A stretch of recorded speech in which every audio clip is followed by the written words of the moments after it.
মৌলভীবাজারে দ্রুত বাড়ছে মনু ও জুয়ারি নদীর পানি, এতে ক্ষতিগ্রস্ত হচ্ছেন সাধারণ মানুষ। 3 দিনের টানা বৃষ্টি এবং ভারতের উজান থেকে নেমে আসা পাহাড়ি ঢলের মৌলভীবাজার জেলার 4টি নদ নদী পানি বৃদ্ধি পেয়েছে।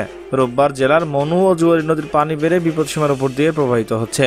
এছাড়াও গত বছর মনু নদী ও ধলাই নদীর ক্ষতিগ্রস্ত বাঁধ মেরামত করার আগে চলতি মৌসুমে বন্যার আশঙ্কা দেখা দিয়েছে, ফলে নদীর তীরবর্তী এলাকায় সাধারণ মানুষ দুশ্চিন্তায় পড়েছেন। এদিকে পানি উন্নয়ন বোর্ডের তথ্য মতে রোববার 1 জুন বিকেল 3টায় মনু নদী রেলওয়ে ব্রিজের পানি 8 সেন্টিমিটার, মনু নদীর চাঁদনীঘাট পয়েন্টে পানি বিপদসীমার 29 সেন্টিমিটার ও জুয়ারি নদীর পানি 145 সেন্টিমিটার উপর দিয়ে প্রবাহিত হচ্ছে। তবে ধলাই নদী রেলওয়ে ব্রিজ পানি 96 সেন্টিমিটার এবং কুয়াশী নদীর পানি শেরপুর পয়েন্টে 35 সেন্টিমিটার নিচ দিয়ে প্রবাহিত হচ্ছে।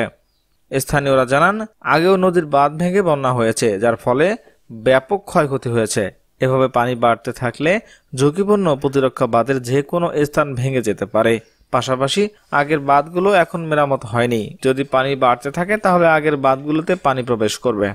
জানা যায়, গত বছর বর্ষা মৌসুমে টানা ভারী বর্ষণের ফলে উজান থেকে নেমে আসা পাহাড়ি ঢলে উপজেলার মনু ও ধলাই নদীর বিভিন্ন স্থানে একাধিক ভাঙন দেখা দিয়েছিল।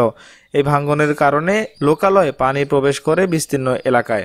ঘরবাড়ি, রাস্তাঘাট, ফসলের জমি, ফিশারি তলিয়ে গিয়েছিল।